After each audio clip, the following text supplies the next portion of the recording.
So good morning, everyone. If you're just joining us, we'll be starting in a couple of minutes. Let us know if you're experiencing any technology issues, and we'll try to troubleshoot for you.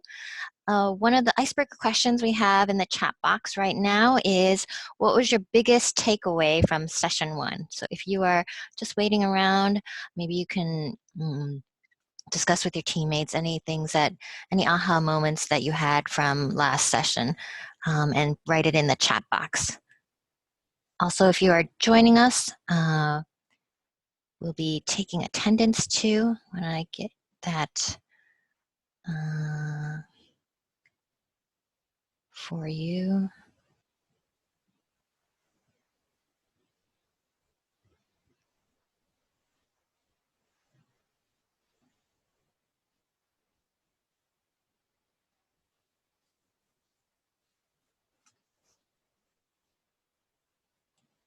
Oops.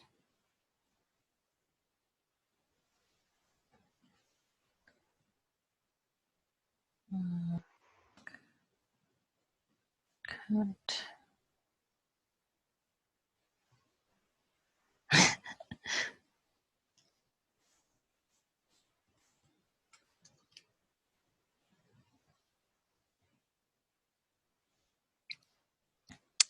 And if you just joined us, also, if you don't mind filling in the attendance form, which I've placed into the chat box, the link, that would be great. That's how we're keeping track.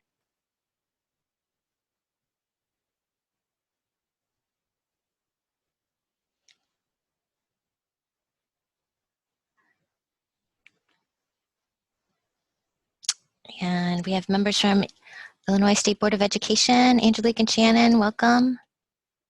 Glad you guys could make it. Hi, Jill.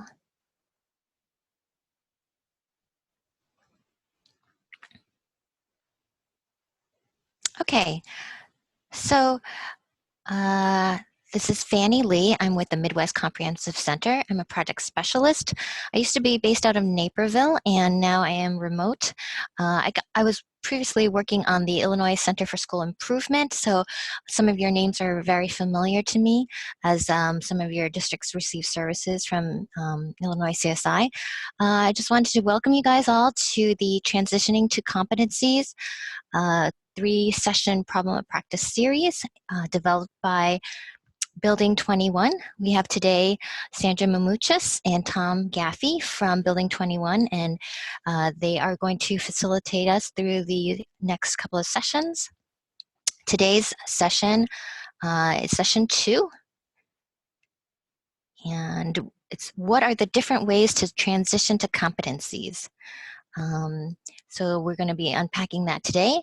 This is a slide on the expectations for the sessions. We hope you're in a room with other people from your pilot site, and then we hope you were able to have a chance to finish the homework that got you thinking about some of the things that were discussed previously, and then also to get you ready for this session as well.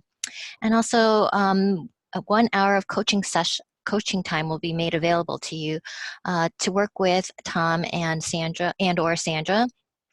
So we'll be telling you more about that later on in the session. And also, please fill out the attendance form.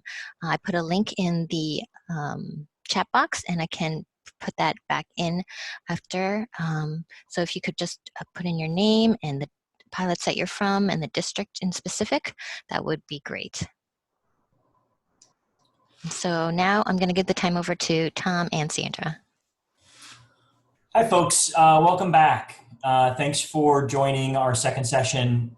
Just a couple of things. So we sent out the session, the slideshow ahead of time via a few different emails. And I also posted a link to the slideshow in the chat. So if you wanted to follow along with resources, get the links to all of the different resources during the webinar, you can do that. And then you can see that the attendance form is actually linked on this slide in the slideshow. And just a couple of things about Zoom. If you're new, if you weren't on the first webinar, Zoom is a pretty simple interface. You just have to know where to find the toolbar. It might be hidden for you. If it is, scroll down to the bottom with your mouse to pop it up. And, we'd like everybody to stay muted the whole time, unless we unless we ask for questions or feedback from folks. If you want to unmute yourself to talk during those times, the unmute button is in the bottom left of the Zoom show. And then next to that is the video, your webcam button. You may turn that off if you want, but it is actually quite helpful for me and Sandra to see faces, to know how good we're doing, or to know if you guys are engaged in the webinar. So if you feel comfortable, please show us your video.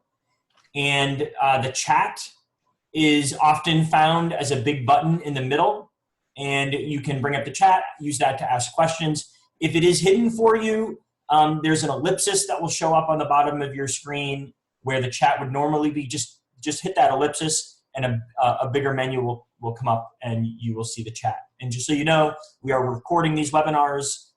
They will be hosted in various locations on Building 21 and under ISBE. If you do choose to follow along with the slideshow, look for this icon. This icon means that there is a resource linked. So you can click that icon and you'll see a link pop up, and that will be an outside resource for you to review that generally goes into more detail of what we're talking about. With that said, I'm going to turn it over to my colleague, Sandra. Hi, everyone. Thanks for joining today, and we're going to jump right in. So part of your homework for this session was to think about your why, and it's where we always start. We always start with the why. We start with the why for us. We start with the why for our students. And so we wanted to take a few minutes to start this session with a few of you unmuting yourselves and sharing with everybody the two pieces of that why. Why do you want to move to implementing competency-based education, and what are some of the flaws of the traditional system you're trying to correct, and how do you think this transition to CBE will help with that? So can we have a few brave volunteers unmute themselves and just share your why?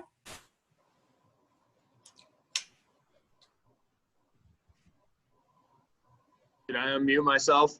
Yes, thank you. Awesome. I thought I did it right. So we talked, I got about 6, 7 teachers with me right now, and we talked about our student engagement level here at the high school is pretty low. Some of our students, it just kind of feels like they're just kind of going through the motions. So we're trying to figure out how can we get students more engaged? How can they see the benefits of their education and what they're taking, why they're taking these different classes, and then how do we help them visualize how this will help them once they graduate high school and how this is going to relate to college and career. Great, thank you. Student engagement is a big why for a lot of this work. And was that Bob from Riverbend? Sure was. Anyone else share your why? Hello, can you guys hear me? Yes. This is Josh from Warren, Illinois. Our why is we want to increase our graduation rate. This year we're going to hit, we've been traditionally a 98 to 100% graduation rate, but in the next 2 or 3 years, we have a group of kids right now that like to sit in class and not get anything done. So our graduation rate is going to drop quite a bit over the next 2 years, as we'll see on our report card, which is kind of frustrating. So we want to try to find ways to reach some of those hard-to-reach students and maybe give them some opportunities to gain some educational or high school credit through some work-based experience, which is what they're going to be doing and what they're interested in. So we want to try to create some opportunities for them, which then in turn will increase our graduation rate or maybe stop us before we hit those bad reporting cycles that could be coming if we don't find a way to reach some of these kids.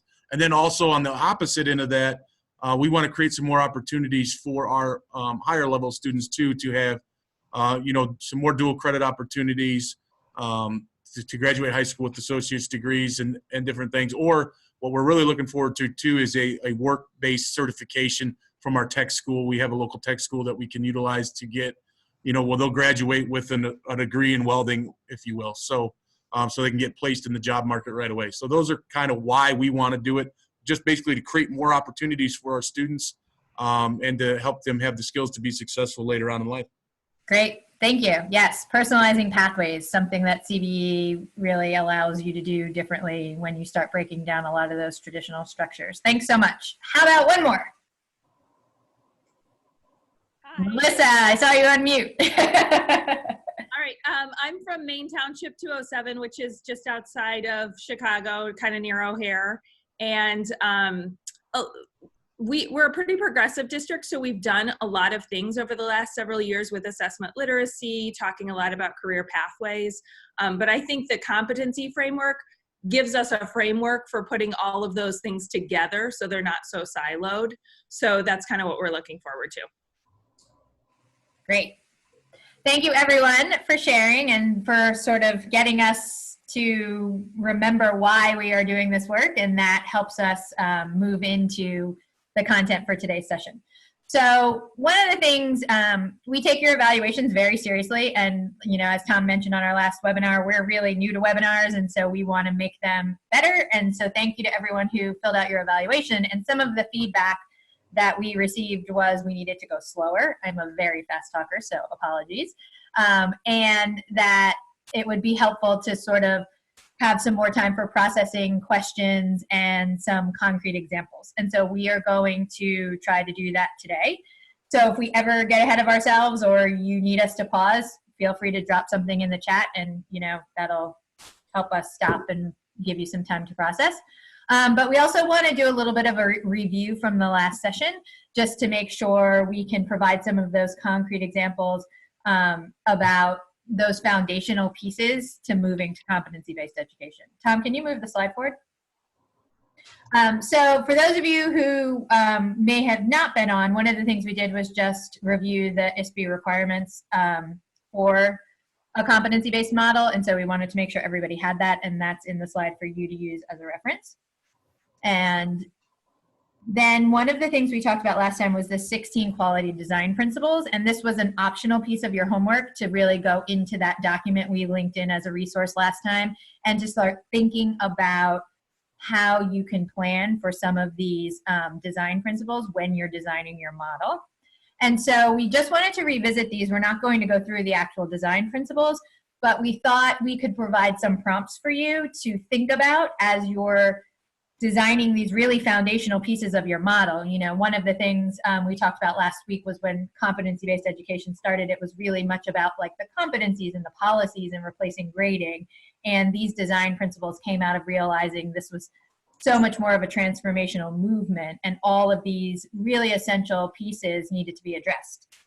And so for each of the categories, we just wanted to give you some questions to think about in terms of how you're going to plan and design for these. And then we created a document to kind of take you through our process of really thinking about how we started and how we got to where we are now.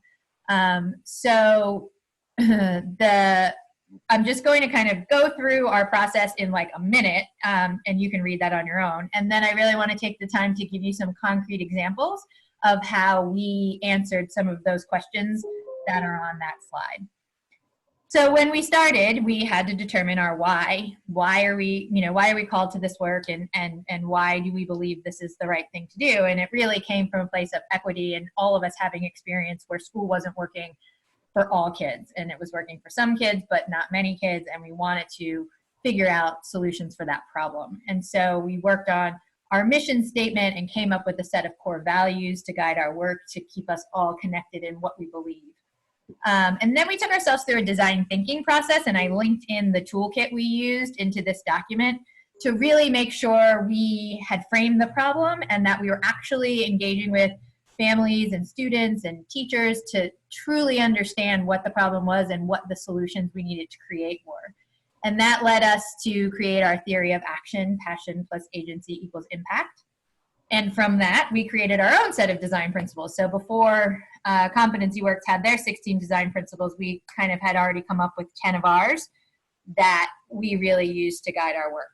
And so that led to the design of our learning model, which we have a nice graphic to sort of take you through that. And so that was our process to kind of get our why and ground ourselves in the work and to really, come up with a set of guiding beliefs and principles that we would design from. And so as we went through, we really realized, and this was part of the question I asked, how do you shift mindsets and how do you build relationships? Because those things are so important when you're doing this work. Transforming teachers and students and families to think about education in a different way and to reframe the purpose of school is super important. And so we build in intentional opportunities for adult development, and we believe that the development of the adults is equally as important as the development of the students. And you have to have adults working on all of this to be able to lead students in working on all of this. And so we built in intentional time to really work on this and to have people taking note of how they're growing and developing through this model. We created the personal development competencies for students, and then we are in process of creating a set of teacher competencies that we believe are essential to this work, and one of those talks about continuous improvement. So those are the ways we really address mindset.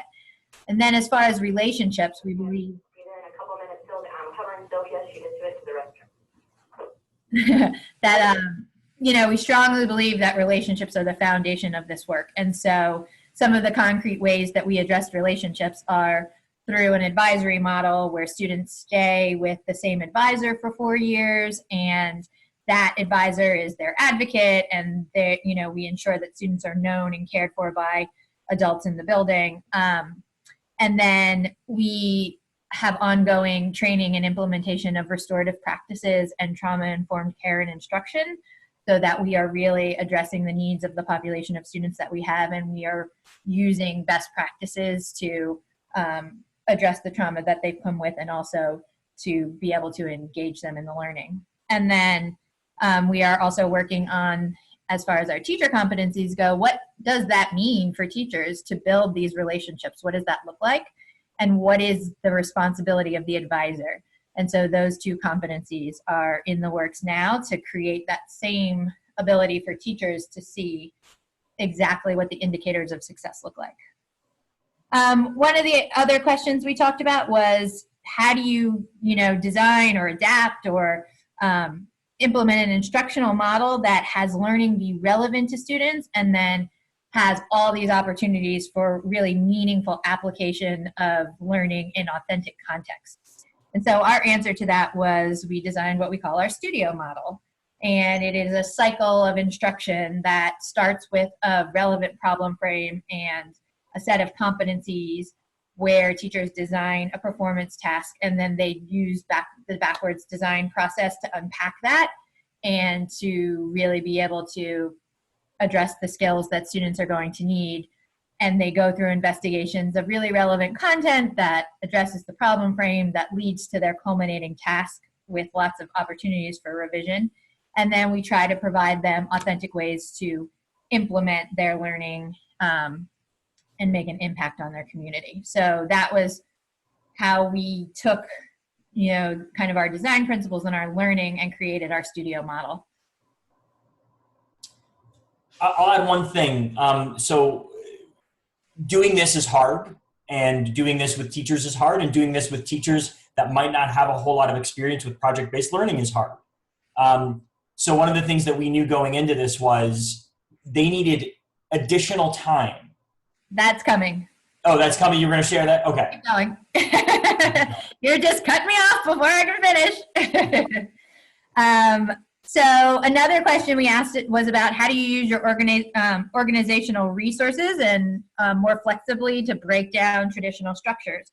And one of the things we quickly learned is our SIS, our student information system, wasn't flexible enough for us to be scheduling kids in unique ways and, being able to meet their needs and personalize their schedules. So we found a scheduling system called ABLE, And we actually just found another scheduling system today called, what was it, Flexible Management?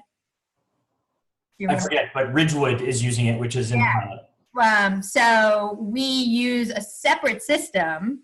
Our solution to the problem and how to think about it, we use a separate system to schedule actually where students are, and then we use our SIS to schedule to report the things that are important to the state. So courses and credits and highly qualified teacher, and that's it. So that was a big breakthrough for us to try to solve that problem. And then the last question we sort of posed was, can you scroll down, Tom? About how do you create consistent time and space for adults to engage in continuous improvement and learning and reflection.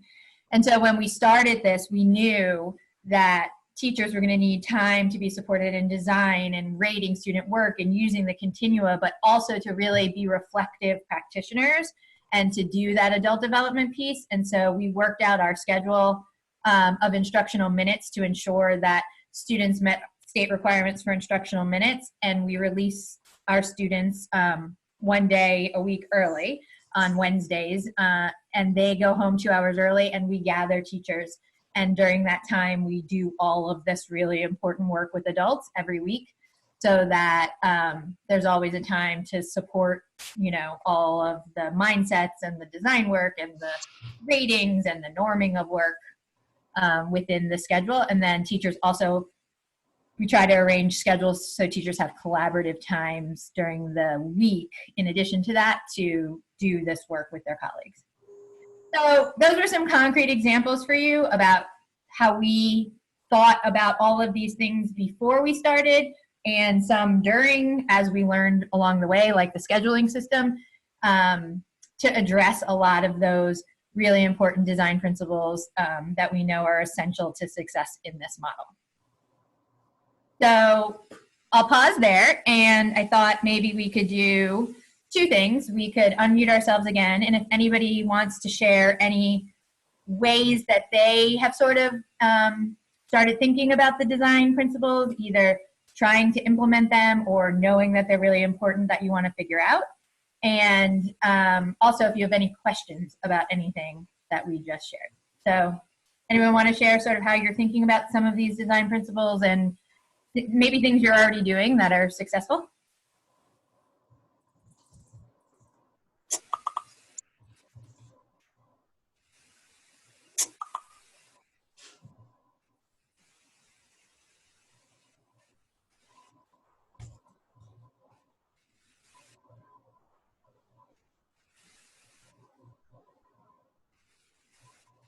No questions, or anyone? Anyone? I feel like I'm in a Ferris Bueller. Hello? This is Josh Knuth from Warren. I think that we are just in the beginning stages, so I don't think we're quite there yet with using these design principles. Obviously, I like what we're hearing because it gives us a baseline to go from. With my group of my team that I have in this meeting right now are kind of my guinea pigs, if you will. They're going to be the ones that are going to hit the ground running with me and in explaining it to the rest of the staff. So this will help us as we design and roll out to our staff here as we start this process. Probably at our April SIP day, we're going to start touching on this and then go the whole next year building it and then start it the following year. Great. That's really good to hear. And that's why we wanted to take some time to review this, to make sure those of you who are starting your design starting your design process, really engage with these and, you know, plan for them in your design. So Sandra. Oh, go ahead.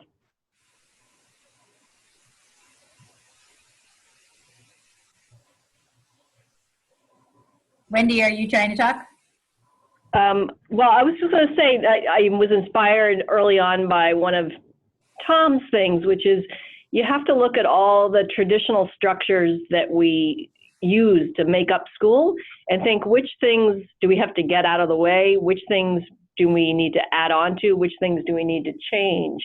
And, you know, some of the things you mentioned in your process, for instance, advising in a sense is adding something on. That's something you may not already have. The schedule, maybe you need to change and make it more flexible. there may be other things that you just have to get rid of altogether over time. And so I think that might be an interesting framework for people to think about in terms of which of those structures are really the ones they need to address first as they move forward, depending on their area of focus.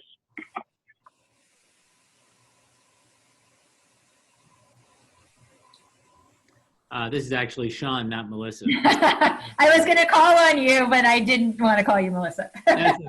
I answered almost anything. So one of the things that struck me as I came in a little bit late, but something that really struck me was helping the staff take some sort of self-assessment of where they are and what they, you talk about giving things up, like what are they willing to give up and do differently? Because we've had some grading conversations and things like that, and it's clear that to the point of mindset that this is a big thing, and people are having a very difficult time in ways with that. And so one of the things that it made me think about that we're doing, I'm just going to kind of hold the book up there, Joelle and Killian's work that kind of gets it starting to do that as you guys are working on that student disposition and the teacher disposition. We're trying to build that into sort of the 5 areas that we're working on as a district that nest into the sort of the concepts of competency. And so we haven't developed that yet, but I'll be really interested to see what teacher reaction is to where they feel they are just personally on being able to give things up or do things differently, because we have like a coalition of the willing, but that's not going to be good enough. And so what does that look like as we start to, ask more people who might not be there yet to engage in the work? So that's exactly right. And such a good point. And part of what we've always known, teacher competencies are super important. And we've tried to develop them at the beginning. We tried to implement them, but it wasn't until now we actually had to do this work and go through this learning process to really understand what it is that we need teachers to be able to do. And so we're trying to articulate that very clearly, like at the highest level, what are we asking our adults to be able to do? And what does this look like to build these meaningful relationships and to have an innovative mindset, right? Because, we do know it's easy to work with the willing, but to really get people to move forward, we have to be able to articulate what that looks like. So we are happy. They're in the process, and we will absolutely share them, our drafts, as soon as we get them out, because I think even just seeing it and thinking about it will help you with exactly what you were talking about. So we will be happy to share all of that. Thanks, everyone, for sharing. And Tom, I think I'm going to turn it over to you. Thanks, Sandra. So for the remainder of the time, we're going to go over some of our entry points that we're seeing schools doing across the country. But before I do that, I'm going to do a quick review. So this is the same slide we had in the previous session. I'm going to be using some terms, and I want to review what those terms are. And we call this the taxonomy of our competency framework. And there are different ways that people organize a competency framework. So the way that we do it is we say this is an example of a single competency called building networks. And all of our competencies have student-facing I can statements. And so that's the statement below that says I can build relationships with diverse individuals. Nested underneath of every one of our competencies is a set of related skills to that competency. So for example, one of the skills for building networks is seek and support resources. And so there are actually multiple skills that you don't see. And this is what you're looking at is a kind of rubric that we use called a continuum. And so this is the actual tool that teachers use to rate student work or to give students feedback. And so the way that it works is teachers observe a student, they look at an artifact of student work, and they place it along a performance level. And so we have 6 performance levels outlined that do not correlate very closely with grade levels. You can think about them as grade level bands, kind of, but it's really meant to replace grade levels. And then under each performance level, you have a series of indicators. These are student-facing statements that help students understand the artifact that they produced, the task that they created, the assignment that they completed, what indicators did they reach? What did their work match with? And then you would give them feedback to say, how can I get to those higher, more sophisticated indicators in a higher level? And that's kind of how we think about growth. And then in our framework, we look at that second last level, level 10, as college and career readiness. And so when you think about personalizing pathways, there are different levels that students can reach to get to a different readiness indicator. And they are approximate readiness indicators. And so we say, if you can get to level 10, we think you're going to be able to be successful in community college. And if you go to a 4-year university, you might need some remediation. And then we say, if you can get to level 12 while you're with us, you're already doing college level work. You're ready for those internships. You're ready for dual enrollment. You're ready to move on from this program, regardless of how much time you spent in the program. And so this tool, all of our competencies have their own continuum, and it's used to rate student work and give feedback. It defines growth. It defines performance levels. And so I want to pause here and have you guys take that all in. And if you have those questions, post them in the chat, and we'll deal with some of those questions. And if we don't get to all of them, we can respond via email afterward. I can clarify things. I can explain any of the statements.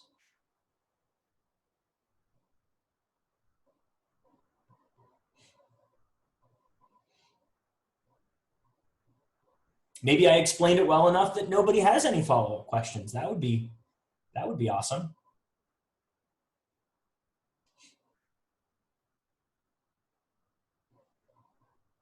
Yes, Wendy just posted to the chat.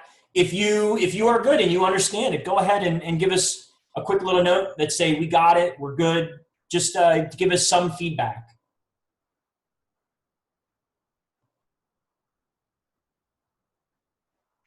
If I see 3 we're goods, then I can move on. Oh, great. Perfect. All right, going once.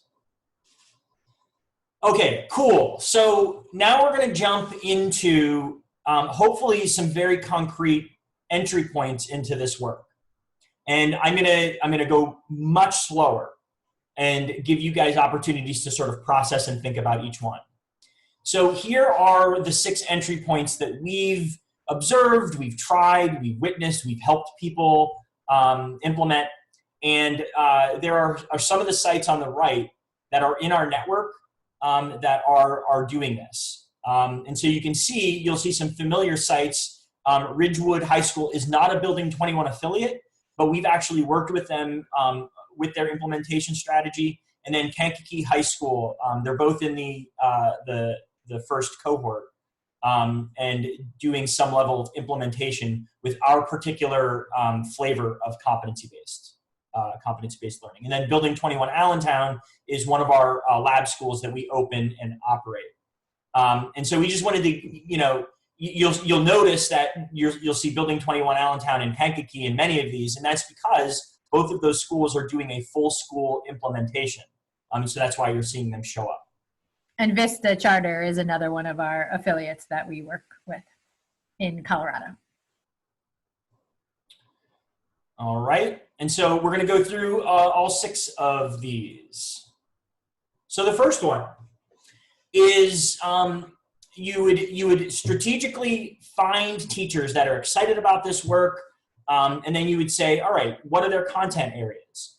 And you look through all the different competency sets, and you start to build your list of competencies that you're going to implement. And let's say your ELA teachers are really excited to get started, but you're not quite ready for a full implementation. You can say, okay, in ELA, we are going to pilot argumentative writing, which is one of the Learning What Matters competencies. And so they could adopt that competency, use the continua to rate arguments, and give feedback to each other, norm student work, and sort of get started on a small scale.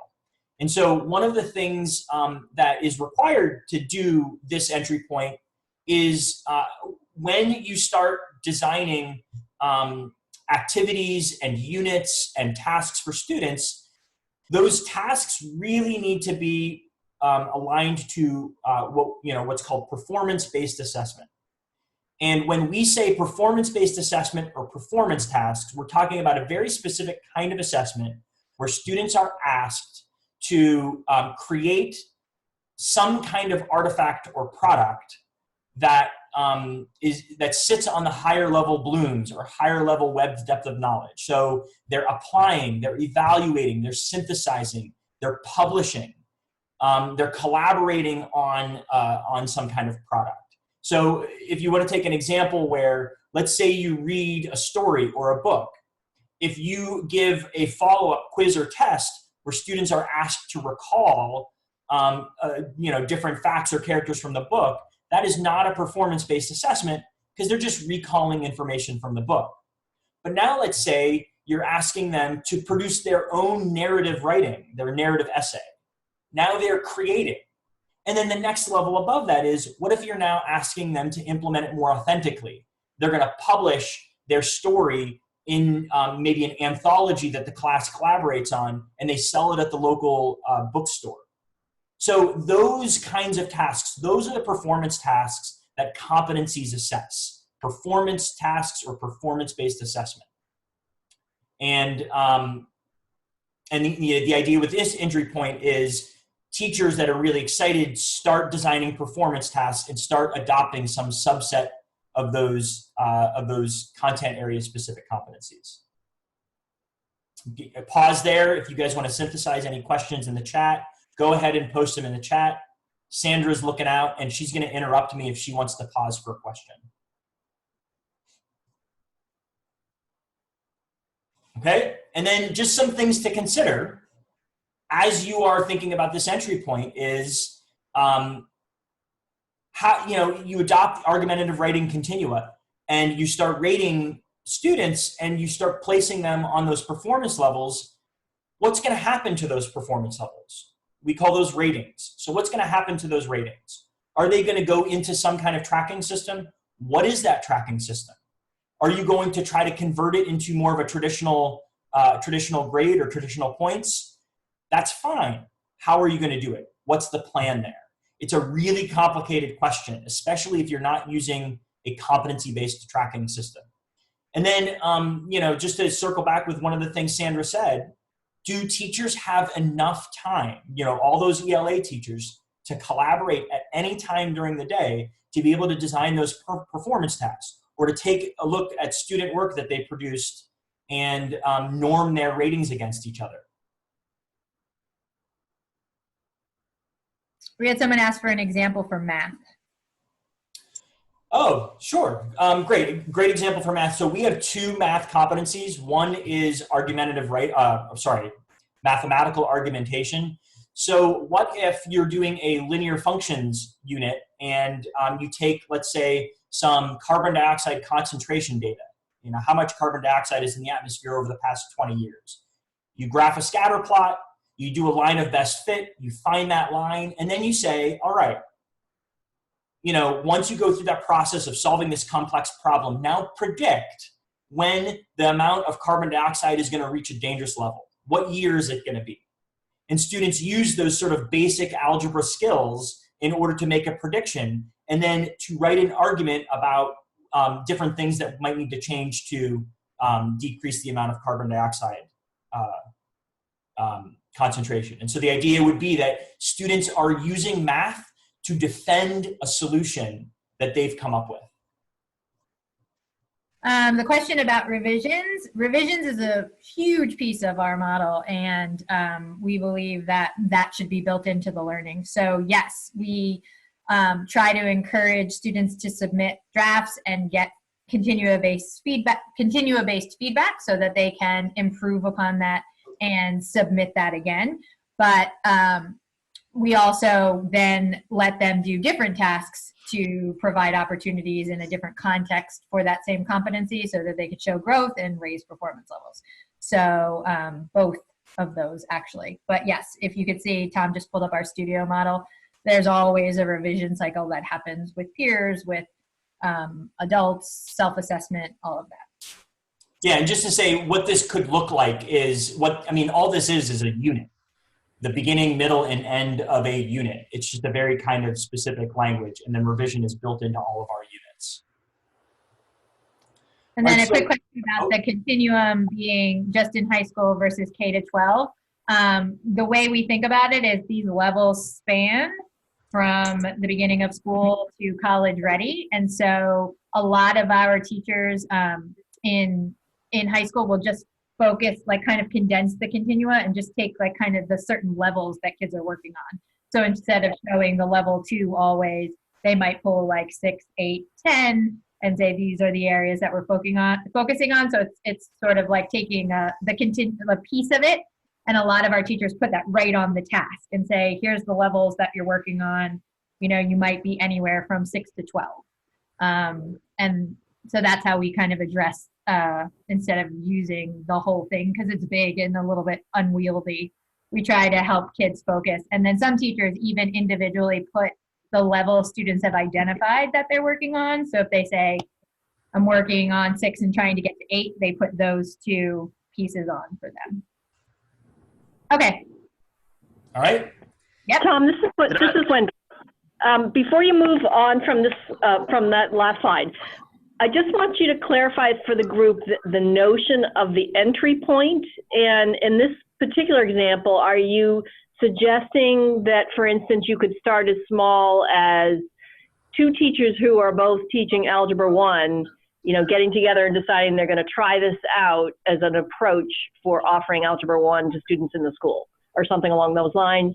I know in Ridgewood they were doing the entire math department. So, you know, can you just talk a little bit about the idea of, you know, starting smaller versus bigger and you know, how little this could be for those folks who are just sticking their toe in the water? Yeah, I mean, I would say it could be as little as 1 teacher, but I'm not sure what that value would be because, you know, I think it works best if there is some team of teachers either within a grade level or maybe across all grade levels by content area, so that there is that kind of collaborative, you know, team building around competency based. And so the best, my best recommendation would be a team of teachers by content area, or maybe like the teacher leaders in the school working together.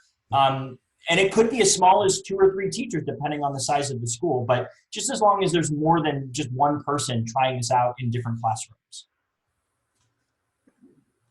I had one question. I think I raised my hand. I'm not sure, but we were just talking as you guys are, you know, your continuing level, you're, you know, 2 to 12. We were just saying, we think here at Fulton High School, we have a lot of students that are juniors, sophomores, seniors, that they might be at level 4 right now. So when you guys were starting, did you notice that you were seeing a lot of that, you know, lower levels and those types of students? Then how did you remediate to help them get to that level 10 when you were just starting out? I'm currently writing a blog called Transparency as a Double-Edged Sword, addressing that exact thing. When you pull everything out of grades like participation and homework and you're just looking at performance levels, it is terrifying to see that there are students working at those lower levels. And so you have to do a lot of work around mindsets that, you know, we're being really transparent where you are, but the beauty of this is that this is what you're continuing to work on all the time across all experiences, and we value growth. And so we have ways we'll talk about in the next session for crediting through growth as well as performance levels. So we'll put a pin in that because I think we can address that better when we start talking about communicating progress, and we can spend more time on it next time.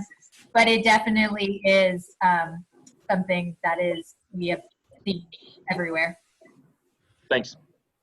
So I think a lot of those questions that we just dealt with are questions that we would have gotten on many of the entry points. So I'm going to speed up slightly just so that you can see each entry point and then pause at the end of the next 5 entry points. And so The next one is very related to the first one, but if you are already a school where teachers are working together, planning together, doing thematic projects, this entry point would be really good for you because you could take some subset of competencies, and those team teachers could start to look at all those competencies and build a thematic cross-disciplinary project or unit that would end up with an artifact or a series of artifacts that assesses all of those different competencies. So maybe you get an ELA teacher and a social studies teacher coming together, and they sort of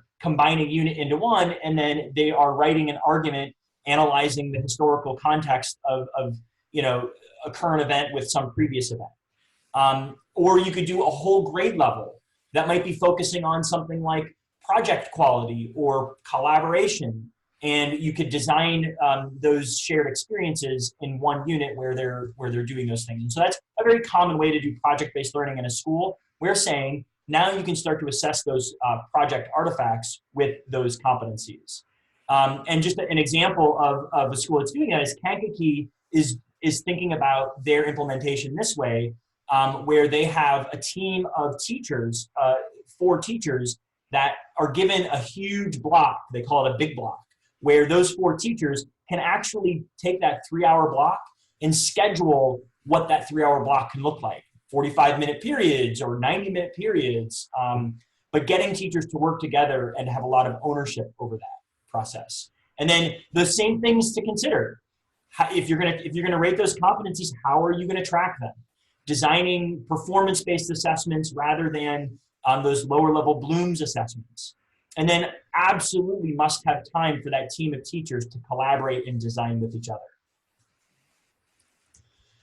The next one is a new idea. So I'll go a little bit slower here, which is creating a CBE elective. And so I'll talk to you about an example. In our Allentown school, one of our lab schools, they had 5 electives required for graduation. And so we said, typically those things are like engineering or entrepreneurship or something like that.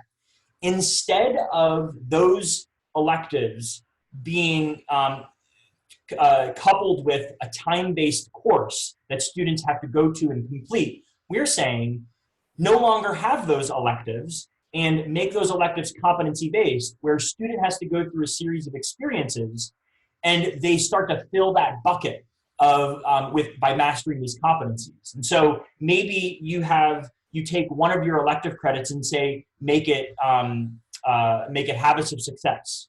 And so they still do things like entrepreneurship or engineering or business and technology or something, but the products of those experiences are filling this bucket of habits of success along the way. And so they might not get an engineering credit, but they will get a habits of success credit. And that habits of success credit isn't a time-based structure. And then same things that you want to watch for. If you're going to be sort of taking your electives, your elective credits and making them competency-based, you have to figure out how you're going to track those and rate those, because often traditional grade books won't allow you to do that. And then you would have to think about like your scheduling tool, because you want students to go to a thing called engineering, but they're not working towards maybe like an engineering credit on their transcript. They're working towards this other kind of competency-based credit. And so can you decouple courses from credits within your scheduling system? And then also, thinking strategically about who's going to be responsible for which competencies.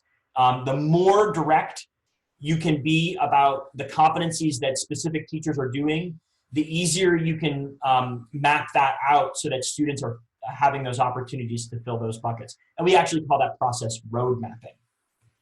One thing I'm going to add, because I think this is important to note, and we'll get into this next week. So if you have questions about this, we will absolutely address it next week. We do believe it's extremely important to capture those experiences like engineering and photography and the kinds of experiences kids did try and use. And that is something that will show up on the transcript. Again, we'll talk about that next week. But they don't show up as like a graded course. They are the experiences that they go through to earn next gen essentials and habits of success and, you know, ELA, anything, any credit really.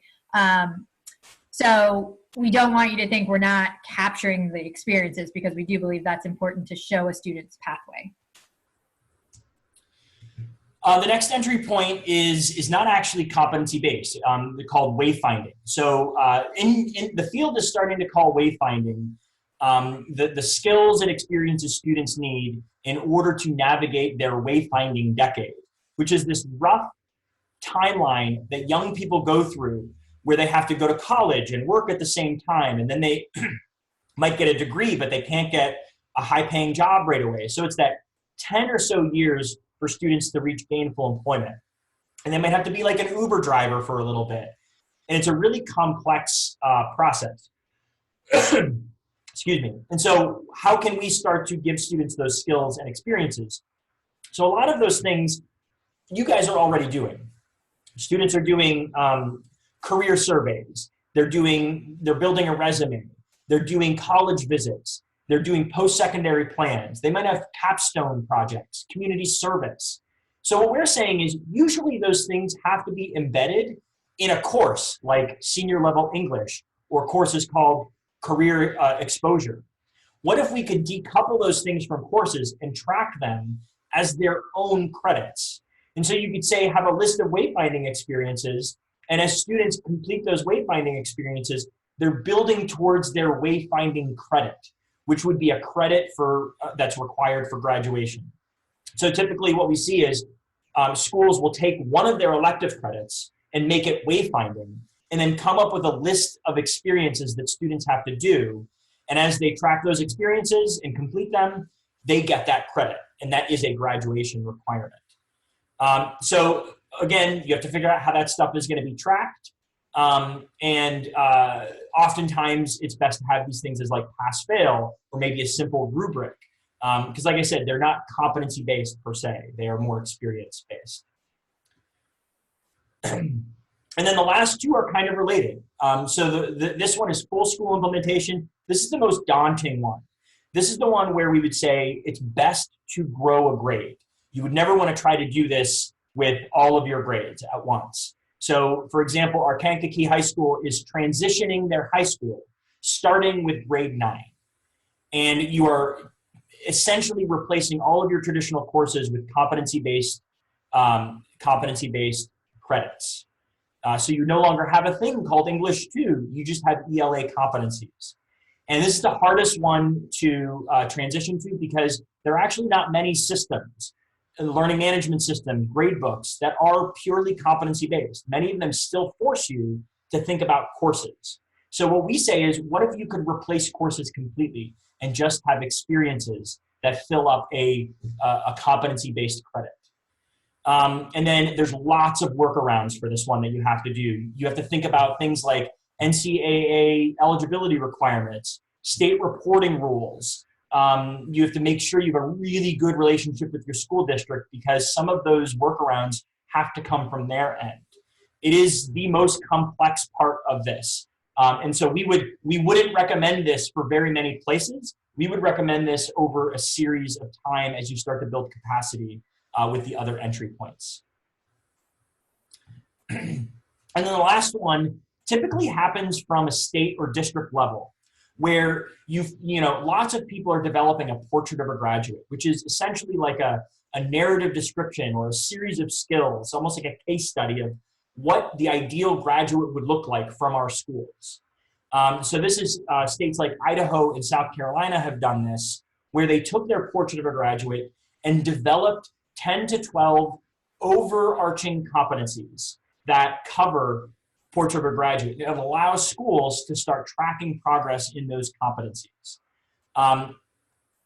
Again, how, these states that are doing it are wrestling with these questions of how are they going to be tracked? How are they going to be rated? Who's going to be doing them? What grade levels? What schools? So it's pretty complex. It's not as complex as the full implementation, but there's still lots of questions about, if we want students to match this portrait of a graduate, we should probably track and benchmark them and give them feedback on how to do it. But if you don't start replacing those underlying systems and structures, then it would be it's going to be very difficult. So that is the last entry point, and we're going to pause here. You know, there's another homework. It's these 2 questions in a Google form that I think will be really helpful for you to think about, because in the next session we're going to talk about tracking systems and communicating progress. And so that link is in the Google form and will also be in a follow-up email. But I want to pause here. We have a few minutes. We went through those entry points very quickly. Any questions that we want to cover that are burning questions right now? We have maybe 2 minutes. Can I ask you, where did you guys start? Which entry point did you jump in? So we started with full school implementation, but we had the advantage of having a design year where none of us were teachers. I was a teacher. I came out of the classroom and spent a year with Building 21 designing what this is going to look like. And we only started a brand new high school with 1 9th grade cohort. And then we grew a grade each year. So that is probably the easiest way to do a full implementation. I would probably say the best way to do this, think about this, or the most strategic way is to do how maybe Ridgewood is doing it. If you're not ready to jump in like Kankakee did with us, Ridgewood found the teachers that are excited, they found the content areas that made the most sense, and they started to build a little bit each year. And so next year, I think they're going pretty much full implementation with 9th and 10th grade.